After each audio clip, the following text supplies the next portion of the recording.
Hola, ¿qué tal? Muy buenas tardes. Bienvenidos una vez más a su programa Supaguac Contigo. Les saluda Ruth Soto, secretaria de Prensa y Propaganda del Supaguac. Y a nombre del Comité Ejecutivo 2020-2023 les doy la más cordial bienvenida. Para esta emisión recordaremos cómo fue el proceso de negociaciones y de huelga que llevaron a la firma del primer contrato colectivo de trabajo y además contaremos con la participación del secretario de Asuntos Laborales y/o Conflicto y compartiremos con ustedes una pequeña cápsula musical de la Secretaría de Cultura de nuestro sindicato. Es de mi agrado recordarles que puede ponerse en comunicación con nosotros a través de nuestras redes sociales. Estamos en Facebook, en Instagram, en Twitter, como Supaguac, GUAC-CRO.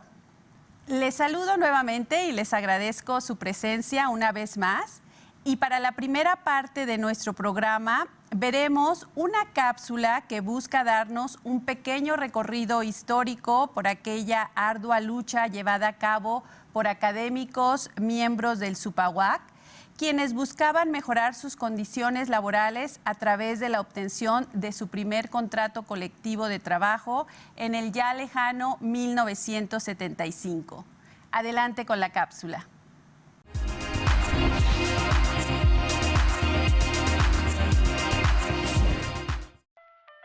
En marzo de 1975, y a casi un año de ser fundado, el Sindicato Único del Personal Académico recibió su primera sanción positiva de registro, es decir, fue reconocida su existencia por el Estado. Meses después, en agosto de ese mismo año, el Supaguac realiza una asamblea general entre sus agremiados y, por voto unánime, se decide que se presentará a la Junta de Conciliación y Arbitraje una solicitud para obtener el primer contrato colectivo de trabajo de la institución. La petición de este documento se debió a previos eventos de persecución política, amenazas de muerte y destituciones arbitrarias a maestros durante los cambios de gobierno, de rector o de directores. Basándose siempre en la Ley General de Trabajo y el artículo 123 de la Constitución, los maestros exigían mejorar el nivel de profesionalidad, de su seguridad laboral y un aumento en su salario y prestaciones sociales. Las negociaciones con la universidad comenzaron y días de diálogo fueron necesarios. El Supaguac recibió el apoyo de otros sindicatos en su lucha, como la Federación Nacional de Sindicatos Universitarios, el SPAUNAM y el STUNAM. Pero, negativas del Consejo Universitario ante ciertas cláusulas de carácter indispensable y la publicación de un dictamen intransigente con las exigencias de los maestros, las pláticas con rectoría se rompieron. El último recurso legal que quedaba por usar era el emplazamiento a huelga. Originalmente planeado para el 8 de septiembre de 1975, la interrupción de actividades fue pospuesta por 10 días después de que la Junta de Conciliación y Arbitraje interviniera, pactando una reunión entre las partes a donde asistieron representantes y líderes sindicales de otras regiones del país. La información que emanaba de los involucrados en el conflicto indicaba que solo faltaban ultimar detalles para que el principio de resolución llegara. Sin embargo, el 18 de septiembre estalla la huelga después de 9 horas de diálogo ininterrumpido. A las 10 de la mañana, los planteles se llenan de banderas rojinegras y los salones son desalojados pacíficamente. Algunos maestros y alumnos se reúnen en casas particulares o parques para no interrumpir sus clases mientras las sesiones de negociación continúan. 124 horas después, el 23 de septiembre de 1975, todo vuelve a la normalidad. Las cláusulas son reformadas, se reconocen los derechos exigidos y se produce por fin la firma de los estatutos. Este arduo movimiento democrático de carácter gremial llegó a su fin y desde hace casi 45 años, los maestros sindicalizados de la Universidad Autónoma de Querétaro gozan de la seguridad que les provee un contrato colectivo de trabajo que vela por sus derechos laborales.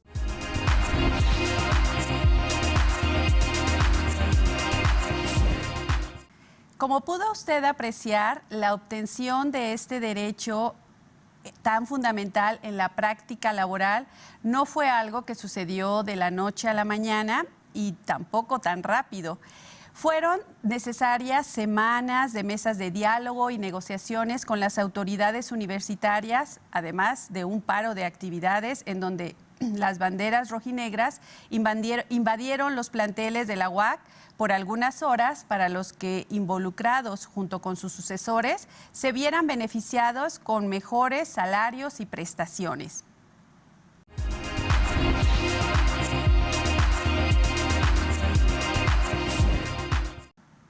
Siguiendo con la temática del programa de hoy, contamos con la presencia del doctor Francisco Ángeles Cerón aquí en el estudio de TV UAC.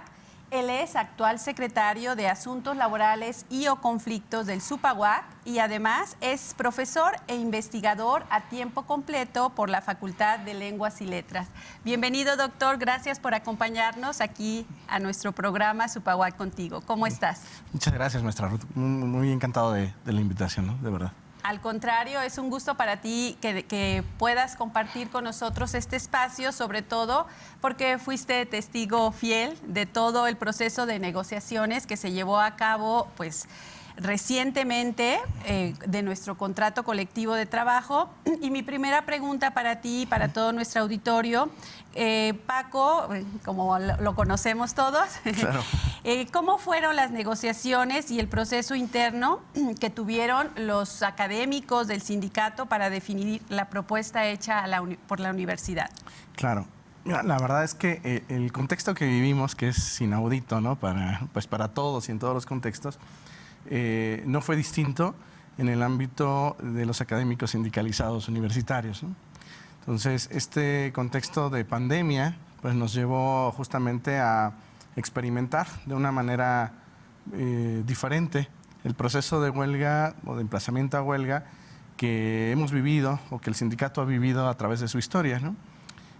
También, digamos, además de la pandemia, pues influyó la última reforma laboral justamente del año pasado, que implicaba nuevos procesos, ¿no?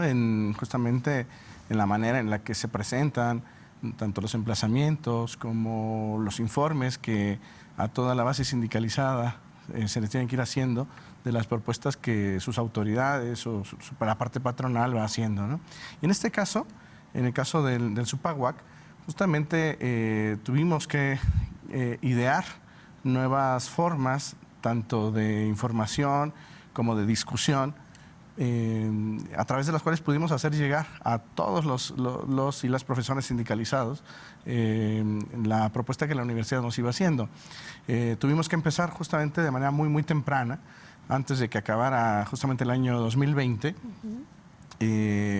primero que nada recogiendo desde pues, la realidad más inmediata de los entornos laborales, aquellas demandas que podían ser incorporadas justamente al pliego petitorio para esta revisión contractual y salarial, que era lo que justamente iba a acontecer en este 2021, ¿no?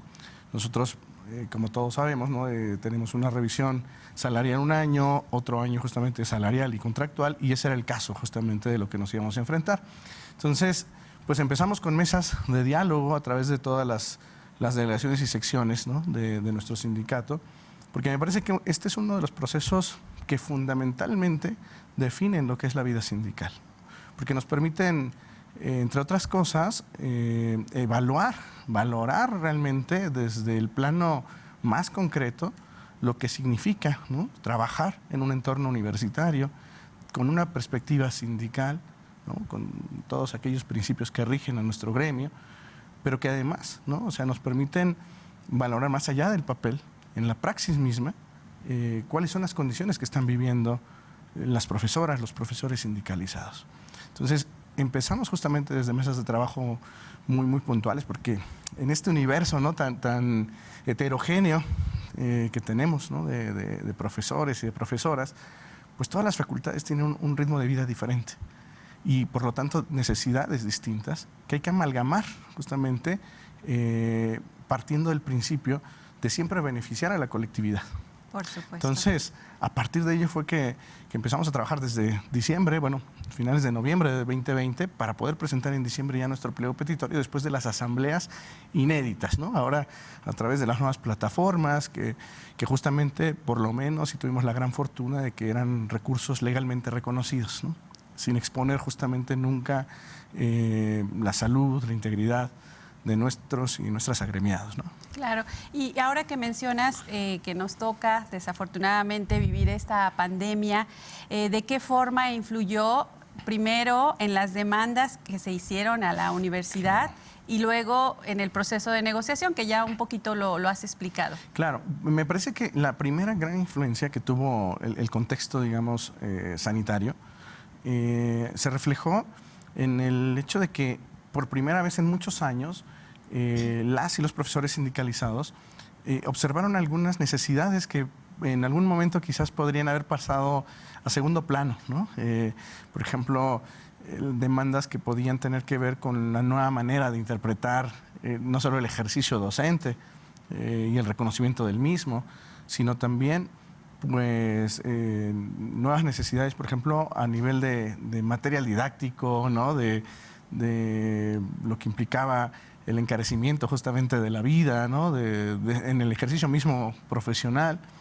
Y también me parece que esto nos volvió más sensibles a todos. Entonces, muchas de esas demandas justamente se cristalizaron, ¿no? en el pliego petitorio, actualizando algunas cláusulas que tenían muchos años que no se actualizaban, pero también proponiendo espacios de discusión, ¿no? Que iban más allá de la misma revisión contractual o salarial en la que estábamos. Y eso me parece que es muy valioso porque nos habla muy bien y nos deja muy claro cuál es el tipo de compromiso del profesor universitario sindicalizado, ¿no? O sea, que no solo es el aprovechar y el ocuparse de los procesos que laboralmente tiene en lo inmediato, ¿no? A nivel sindical en este caso, ¿no? O contractual, sino además aprovechar esa coyuntura para hacer reflexión sobre el espacio social, sobre su propio compromiso social, porque me parece que eso es valiosísimo, ¿no? Y eso nos habla del gran nivel de conciencia social que tienen nuestras y nuestros agremiados, ¿no? Y iba hacia allá mi siguiente pregunta, justamente de la respuesta y participación de los agremiados en este proceso. Cuando hablas que, bueno, sí, sabemos que ahora es a través de las plataformas virtuales que hay que conectarse para tener estas reuniones. ¿Qué nos puedes decir al respecto, Paco? ¿Cómo respondió el gremio en este caso cuando pues, ya no nos pudimos reunir en un auditorio para poder tener más directa la comunicación, tomar el micrófono y hacer esta discusión que siempre viene a bien para todos, ¿no? Y ahora pues fue a través de la plataforma. Entonces, ¿cómo se sintió la respuesta en ese sentido? La verdad es que yo diría que se trató de una respuesta al mismo tiempo que muy madura. Con madura no quiero decir que justamente anquilosada, sino al contrario, ¿no? O sea, con la madurez de abrir las ventanas, de abrir las puertas a la nueva realidad, ¿no? A las nuevas formas en las cuales o a través de las cuales nosotros podemos seguir en pie de lucha por no solo mantener los derechos que todos aquellos que han hecho la historia del SUPAWAC han conquistado, sino tratar justamente de conquistar nuevos derechos, de asegurar nuevas realidades que sean benéficas para la colectividad a partir de necesidades que quizás no existían hace 20 o 30 años, ¿no? Y ese compromiso se vio justamente en la medida misma en la que la participación fue muy alta, muy alta. O sea, la verdad es que si comparamos con ejercicios quizás que se habían hecho en otros contextos, esta vez, contrario a lo que se podría pensar de inmediato, ¿no? Que quizás a lo mejor haber algunas generaciones que no son parte de los llamados nativos digitales que podrían ser reticentes a estas nuevas plataformas. No fue así, por el contrario, mucha participación de todas las generaciones de profesores y profesoras sindicalizados. Y yo creo que porque en el fondo todos quienes formamos parte del SUPAWAC tenemos la conciencia plena de que lo que nos mantiene unidos no es el hecho de que todos pensemos igual, sino al contrario, ¿no?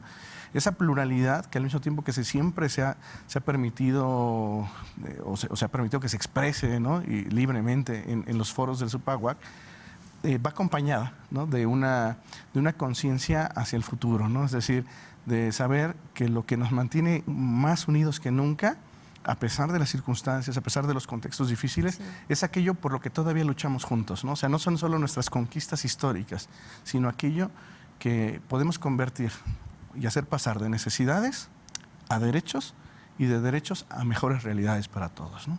Claro. Entonces eso nos hizo tener una participación altísima, ¿no? Fíjate, es interesante escuchar que hubo una gran respuesta por parte de nuestros agremiados y entonces ahora sí viene lo bueno, que seguramente nos están esperando compartir con nuestro auditorio cuáles fueron los logros, los beneficios que se obtuvieron, bueno, a diferencia de años pasados, pese a la pandemia. Claro.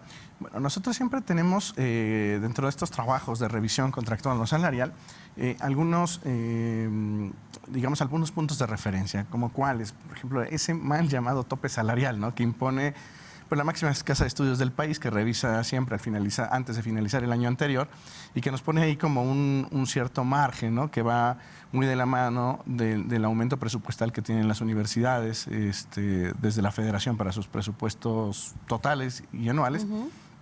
Y entonces nosotros siempre pues entramos a trabajar a la revisión en cierta desventaja, tendríamos que decir, ¿no? Porque ya hay un tope y en ese sentido el trabajo tiene que ver con un poco, lo voy a decir en términos muy de a pie, de estira y afloja, que son más que nada pues discusiones en las cuales nosotros tenemos que lidiar con dos grandes conceptos, me parece, que es uno el de la responsabilidad, es decir, ser responsables con la realidad financiera de nuestro centro de trabajo para seguirlo manteniendo y ser socialmente responsables desde ese punto de vista, pero el de la dignidad, por otro lado, ¿no? Entonces son dos conceptos que van muy de la mano y que en tensión nos permiten llegar a una nueva realidad y una mejor realidad para todos. Vistas así las cosas, nosotros pues logramos justamente romper ese tope salarial nuevamente, lo que nos mantiene con pues, condiciones como uno de los mejores sindicatos activamente hablando pues a nivel nacional. Uh-huh. Logramos el 4% justamente de aumento directo a salario más 2% en prestaciones no ligadas al salario, lo que nos lleva justamente pues a una realidad muy benéfica, que en lo inmediato pues se refleja justamente no solo en el bolsillo de los docentes, sino me parece que algo que a veces perdemos de vista, las revisiones salariales o contractuales son sobre todo un medio de reconocimiento y de dignificación del trabajo docente, ¿no? En donde me parece que desde la perspectiva sindical lo que hacemos o lo que tratamos de hacer o deberíamos estar haciendo siempre es justamente nunca dejar de lado esta idea de que la dignidad laboral es un derecho y un principio irrenunciable, no solo para los académicos universitarios sindicalizados, sino que también nosotros debemos que ser, me parece, socialmente responsables con otros gremios, porque somos también punta de lanza a nivel Estado y de otros espacios del país que nos pueden volver referentes, ¿no? Entonces, en el momento en el que el profesor académico universitario sindicalizado claudica en la lucha por la dignidad laboral, también está claudicando en esa responsabilidad social de decirle a los otros gremios, quizás menos favorecidos que nosotros, que el camino es por ahí, ¿no? Claro. Pues muy interesante todo esto que nos comparte el doctor Francisco Ángeles Cerón, a quien agradecemos que nos hayas acompañado aquí en tu espacio también, Supaguac Contigo. Hay tantas cosas que influyen en el proceso para poder gozar cada 3 años ahora de un mejor y más justo contrato que se adapte a los obstáculos que el mundo moderno nos presenta en nuestra labor académica y en nuestra vida cotidiana. Gracias nuevamente, Paco, por tu presencia aquí en nuestro programa. Pues muchísimas gracias, muy agradecido. Al contrario.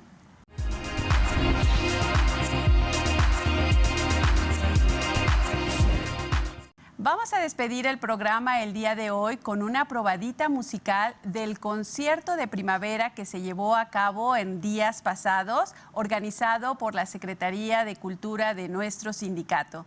Agradezco a todos los que me apoyaron en controles técnicos y en la producción de este programa. Esperamos poder contar con su compañía en una siguiente emisión. Se despide de ustedes Ruth Soto.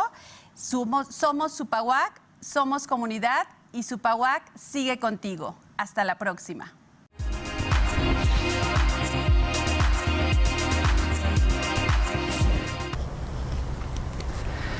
Buenas tardes, bienvenidos a esta su casa club en estas instalaciones del Sindicato Único de Personal Académico de la Universidad Autónoma de Querétaro. Me acompaña el día de hoy la doctora Carmen Mejía, nuestra secretaria de Educación. Carmen, buenas tardes, ¿cómo estás? Buenas tardes, muchas gracias y gracias por la invitación. Muchas gracias.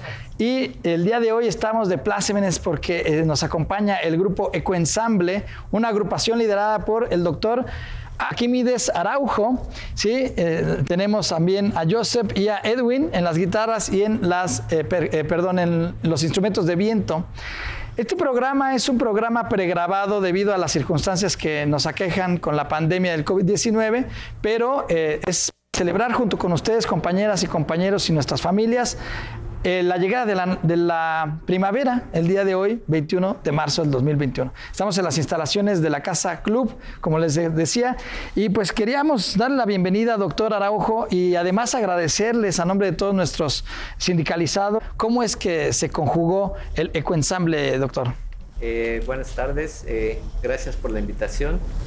La agrupación Ecoensamble surge originalmente con el proyecto, la idea de rescatar, preservar y difundir la música tradicional de Latinoamérica y de algunas partes del mundo, junto con un poco de folclore.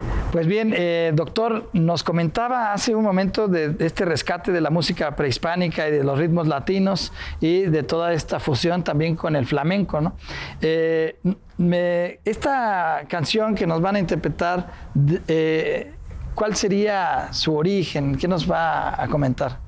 Bueno, primeramente, doctor, vamos a interpretar un tema original de la agrupación que lleva un poquito de aplicado, está entre un cha-cha-cha y un poquito de la rumba flamenca. Y les comentaba, decidimos fusionar este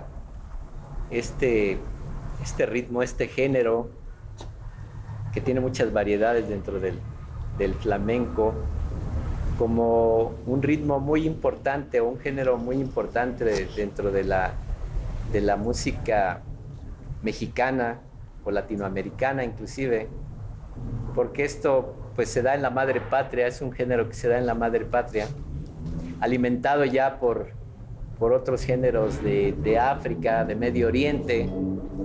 Entonces llega esto a España y se enriquece mucho más y después lo recibimos nosotros acá, nuestra cultura lo recibe y volvemos a hacer otra mezcla de colores, de sabores, de matices.